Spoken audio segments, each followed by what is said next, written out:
नमस्कार दोस्तों, एक बार फिर से स्वागत है आप सभी का एग्रीकल्चर स्टडी अड्डा के यूट्यूब चैनल में। और दोस्तों आज बीएससी एग्रीकल्चर थर्ड सेमेस्टर का जो पेपर था वो था crop production technology for technology one kharif crop. तो उसका आंसर की यानी फाइनल सोल्यूशन आ चुका है मेरे पास। तो वीडियो में अंत तक बने रहे और सभी प्रश्नों का उत्तर मिलाते रहे। तो चलिए दोस्तों वीडियो को शुरू करते हैं। और दोस्तों वीडियो शुरू करने से पहले जय किसान और जय कृषि विज्ञान। तो दोस्तों आज का पहला प्रश्न था, हमारे पास सेट ए है लेकिन सब उसका इससे कोई दिक्कत नहीं है। आपके प्रश्न पत्र में भी प्रश्न अलग अलग हो सकते हैं, लेकिन ये प्रश्न आपके प्रश्न पत्र में भी होंगे। तो आज का पहला प्रश्न है हमारे पास, जो धान का वैज्ञानिक नाम है ये है, इसका ऑप्शन बी सही उत्तर होगा, यानी ओराइजिया सैटिवा। और देखिए दूसरा नंबर प्रश्न देखिए, और 2 नंबर प्रश्न में पूछा गया गहरे जल में उगने वाली धान की प्रजाति है। तो दोस्तों जलप्रिया जो है वो ये deep water growing rice variety है, ठीक है। और आगे देखिए 3 नंबर प्रश्न में पूछा जा रहा है, 1 हेक्टेयर क्षेत्रफल पर धान रोपाई हेतु समय से बुआई पर तैयार की जाती है पौधे कितनी तैयार करते हैं। दोस्तों 500 वर्ग मीटर में जो आप पौधा तैयार करेंगे, धान की बिचड़ा तैयार करेंगे, तो आप 1 हेक्टेयर खेत में उसको रोपाई करेंगे, ठीक है दोस्तों। अगला प्रश्न देखिए, आगे पूछा गया है, भीगी क्यारी विधि में धान की पौध कितनी आयु पर रोपाई के लिए तैयार होती है। दोस्तों इसका सही उत्तर होगा ऑप्शन डी, यानी 20 से 25 दिन में जो होता है भीगी क्यारी विधि में धान को रोपाई किया जाता है।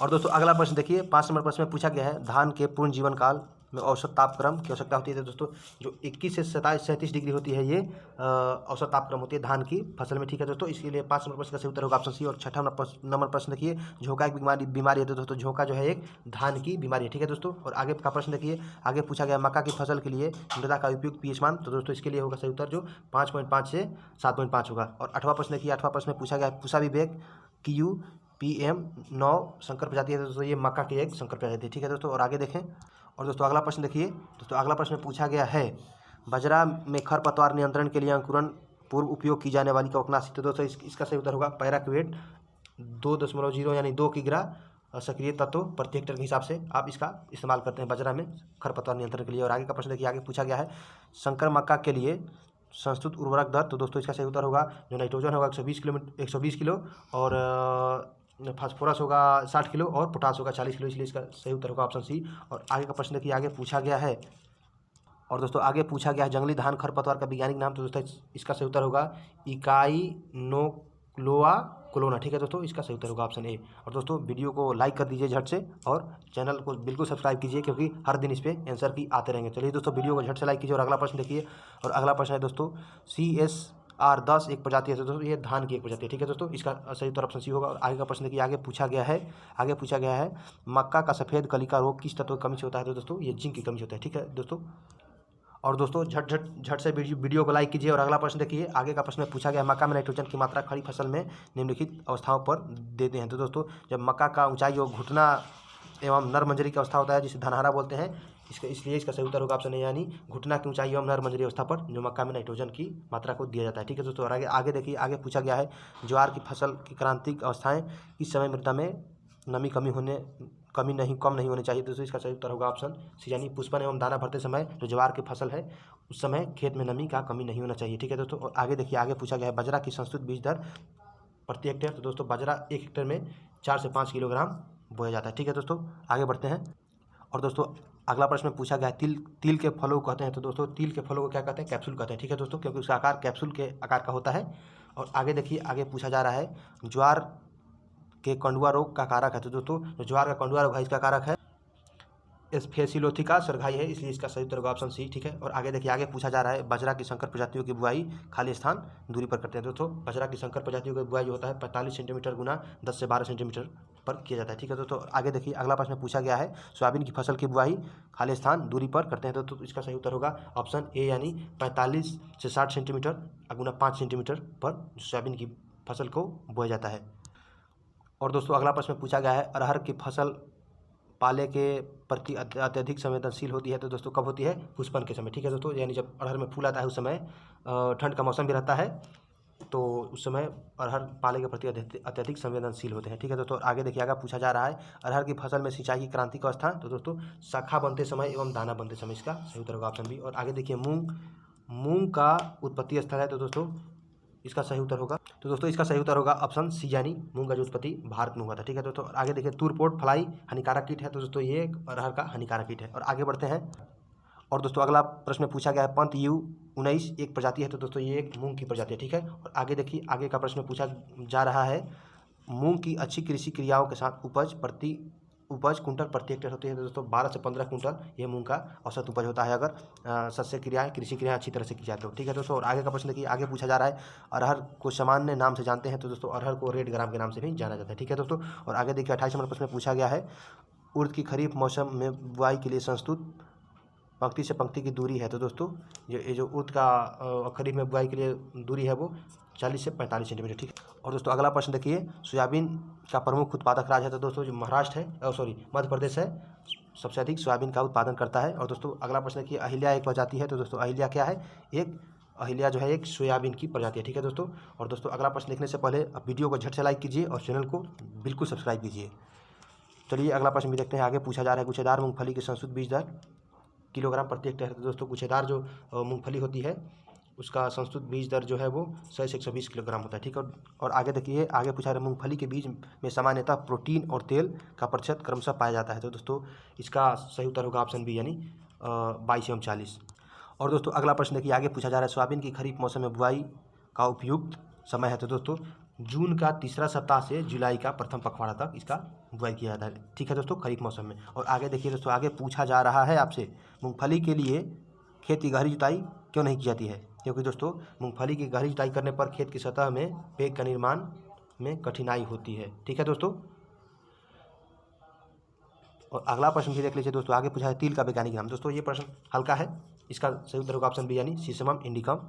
और दोस्तों अगला प्रश्न देखिए, सर्कोस्पोरा अर्टिगोला एवं सर्कोस्पोरा पर्सोनेटा फफूंदी से मूंगफली में खाली स्थान रोग लगता है, तो दोस्तों ये जो टीका रोग लगता है सर्कोस्पोरा अर्टिगोला एवं सर्कोस्पोरा पर्सोनेटा फफूंदी से, ठीक है दोस्तों। और आगे प्रश्न देखिए, आगे पूछा जा रहा है, तिल की संस्तुत बीज दर है, तो दोस्तों तिल 5 से 6 किलोग्राम प्रति हेक्टेयर के हिसाब से बोया जाता है, ठीक है दोस्तों। और अगला प्रश्न देखिए, आगे पूछा गया है, मूंगफली की खड़ी फसल में NP और K की प्रतिशत मात्रा पाई जाती है, ठीक है दोस्तों। तो इसका सही उत्तर होगा, खली में जो होता है वो 7 से 8% नाइट्रोजन होता है, 1.5% फास्फोरस होता है और 1.5% जो पोटास होता है, ठीक है दोस्तों। और आगे इसका सही उत्तर होगा ऑप्शन बी। और अगला प्रश्न देखिए, आगे पूछा जा रहा है आपसे, वारालक्ष्मी एक संकर प्रजाति है, तो दोस्तों वारालक्ष्मी जो है एक कपास की संकर प्रजाति है।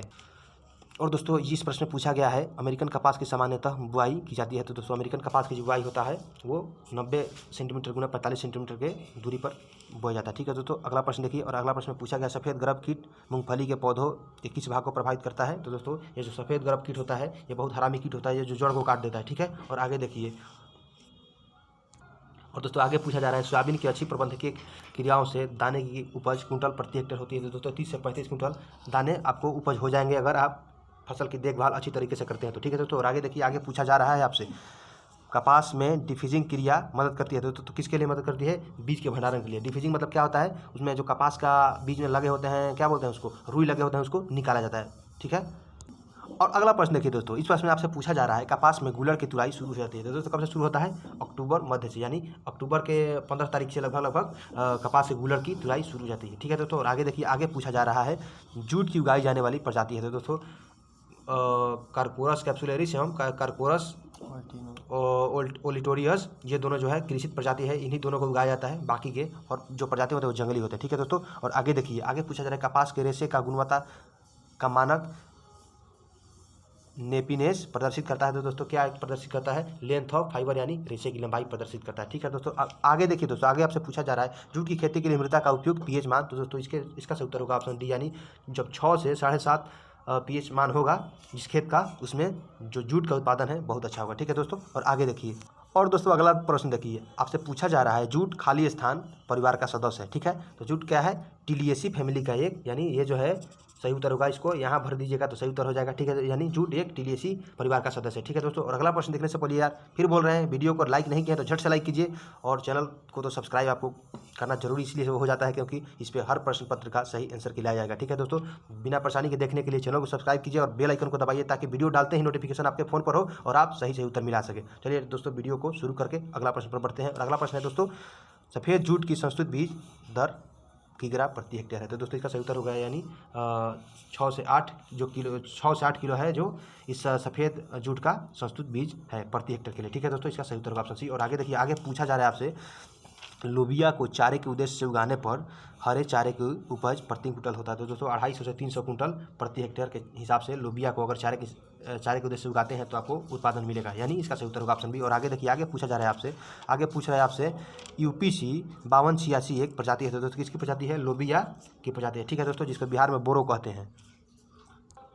और दोस्तों अगला प्रश्न देखिए, चारे के लिए ग्वार की बुआई की उपयुक्त समय दोस्तों, यानी इसका सही उत्तर होगा ऑप्शन डी, यानी जुलाई के प्रथम सप्ताह से जुलाई के अंतिम सप्ताह यानी अगस्त के प्रथम सप्ताह तक आप इसको कर सकते हैं, लेकिन इसमें नहीं दिया है, इसलिए इसका सही उत्तर होगा ऑप्शन डी, क्योंकि जुलाई के प्रथम सप्ताह से जुलाई के अंतिम सप्ताह तक इसका सही उत्तर होगा। और आगे देखिए, आगे पूछा जा रहा है पूसा चरी शंकर 109 एक प्रजाति है। दोस्तों किसकी प्रजाति है? एक ज्वार की प्रजाति है, ठीक है दोस्तों।